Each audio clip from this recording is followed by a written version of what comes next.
Parágrafo então 28, queremos partilhar. Os presbíteros, chamados ao serviço do povo de Deus como prudentes cooperadores da ordem episcopal, seus auxiliares e seus instrumentos, constituem com o bispo um único presbitério. Olha que interessante. Primeiro vamos lembrar aqui a palavra presbítero. Para nós aqui no Brasil ficou muito comum a palavra padre, né? Que se popularizou. Essa palavra, ela acabou sendo mais utilizada para nos referirmos à figura do presbítero. Mas a palavra aqui utilizada pelo documento é justamente presbítero, que seria um ancião ou o homem mais velho. Apesar de que nem sempre o padre é o homem mais velho ou um ancião, mas se torna por conta da ordenação. É aquele homem respeitável, aquele homem da igreja, o ancião, o mais velho. Então essa palavra da onde deriva a palavra presbítero. Mas existem outros sinônimos também. Reverendo, sacerdote. Quantas vezes nós ouvimos também essas outras palavras, né? Em espanhol se usa mais a palavra cura. Também pároco. E aqui no Brasil acabou popularizando a palavra padre, que em espanhol significa pai. Não deixa de ser também um pai espiritual. Então o termo utilizado aqui pelo documento é presbítero. O presbítero é chamado então ao serviço de quem? Ele está a serviço do povo de Deus. Então se nós temos algum poder, às vezes nos falam, mas o padre tem poder. Se o bispo tem poder, qual é esse poder? É o poder de se colocar a serviço. Não é à toa que o padre usa uma roupa que relembra um avental. Quando coloca a sua estola, quando coloca a sua casula, são roupas de quem vai trabalhar, de serviço, de se colocar à disposição do outro. Prudentes cooperadores da ordem episcopal. Então, quem são os presbíteros? São cooperadores do bispo. E ainda usa uma outra palavra aqui, né? Prudente. Deve ser um prudente cooperador, ou seja, colabora na medida em que já não atrapalha, já é uma forma de ajudar. Aí vem a prudência. Como nós podemos ser prudentes cooperadores? Agindo com prudência, agindo com inteligência, com discernimento, não somente com a emoção, mas também usando a razão e aí achando um equilíbrio, porque não adianta sermos racionalistas também e utilizarmos só a razão, a emoção também precisa estar presente, aí não podemos cair num emotivismo. Seus auxiliares, os presbíteros, né? São seus auxiliares e seus instrumentos. Então o que é o presbítero, o padre, né? Cooperador do bispo, auxiliar e instrumento. Um instrumento, tem muitos aí na casa que tem a sua caixa de ferramentas, né? Então lá tem instrumentos. Os instrumentos são utilizados. O instrumento ele só tem sentido se ele está na mão de quem sabe usar. Não adianta eu ter na minha mão um bisturi. Um bisturi na mão de um médico faz uma cirurgia. Um bisturi na mão de quem não, nas minhas mãos, na mão de um padre, como eu, não serve de nada.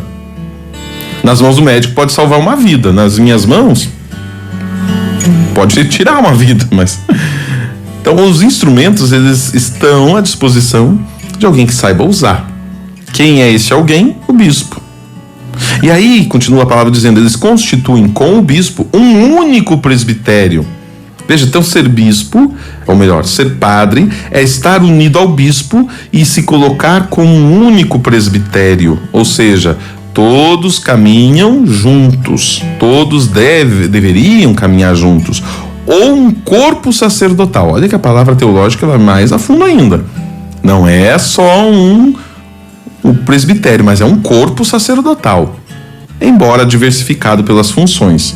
De fato, como o corpo, né? Cada membro tem as suas funções. Também é o corpo sacerdotal. Em cada uma das comunidades, diz o Papa, em cada uma das comunidades locais de fiéis, como que tornam presente o bispo. a fim de que quem estão unidos pela confiança e magnidade do Espírito, e de cujo cargo e solicitude tornam sobre si uma parte, exercendo-a com dedicação todos os dias. Então, o presbítero na comunidade local, ou seja, na paróquia, na função que ele estiver exercendo, no trabalho, ele se torna ali, então, a presença do bispo.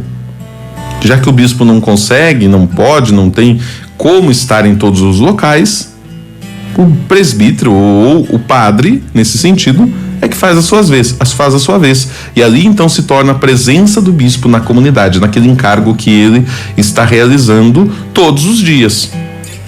O bispo vem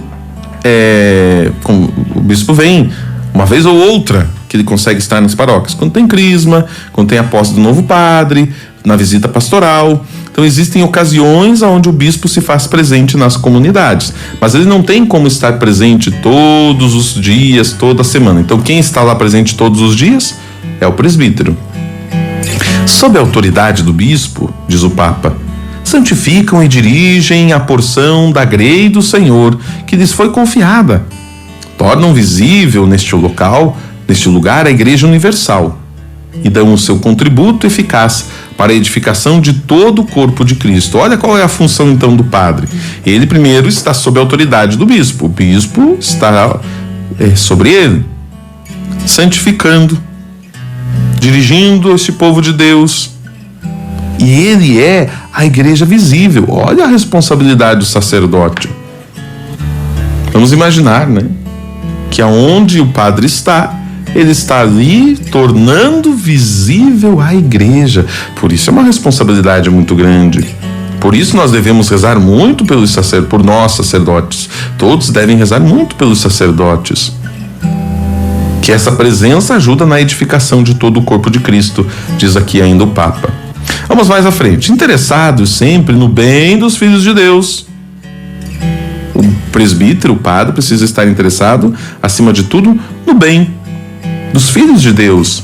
Procurem colaborar na ação pastoral de toda a igreja, mesmo da igreja inteira.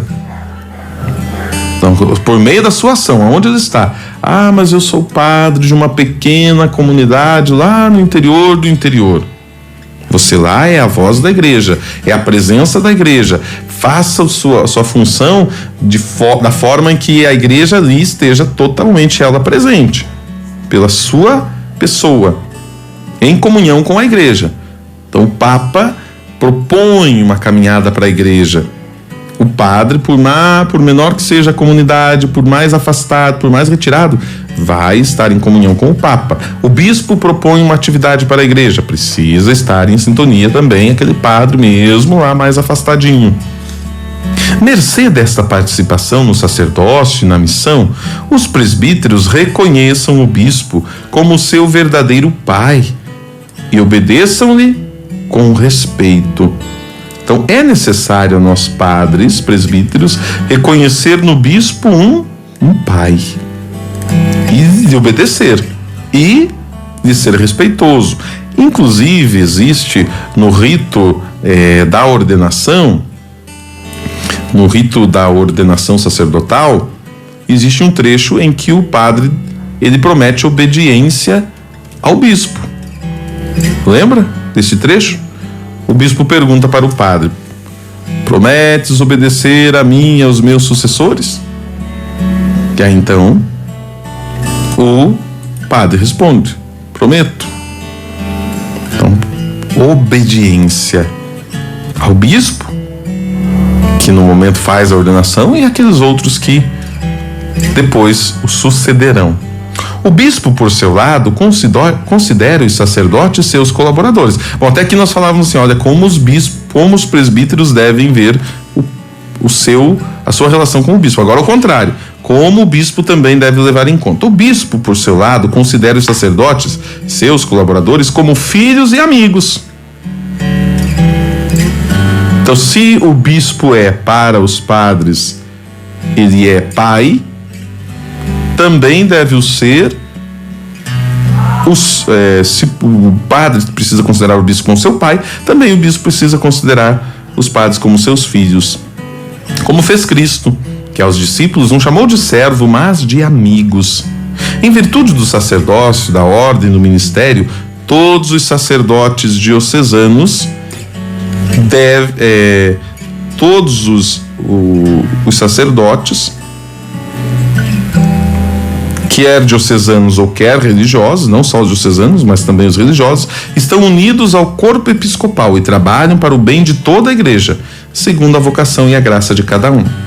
A mesma graça, último parágrafo para hoje, a mesma sagrada ordenação e a mesma missão criam entre todos os presbíteros laços de íntima fraternidade, que deve traduzir-se espontânea e alegremente na ajuda mútua, espiritual, material, pastoral e pessoal, nas reuniões, na comunhão de vida, de trabalho e de caridade. Então, a partir da ordenação, e quem já participou de ordenação vai lembrar, né? Existem vários momentos onde os padres também são envolvidos na ordenação. Eles ajudam na imposição de mãos, rezando pelo sacerdote, eles ajudam também na acolhida, quando o neo-sacerdote recebe o abraço da paz do bispo, na sequência recebe também de todo o presbitério, do qual agora ele vai então fazer parte. Então esses gestos demonstram aquilo que deve ser traduzido de forma real, na vida concreta: intimidade, fraternidade, alegria, espiritualidade, compartilhar de momentos com os irmãos do presbitério, uma ajuda espiritual, material, também pastoral, pessoal, nas reuniões, na vida comum, nos trabalhos e também na caridade.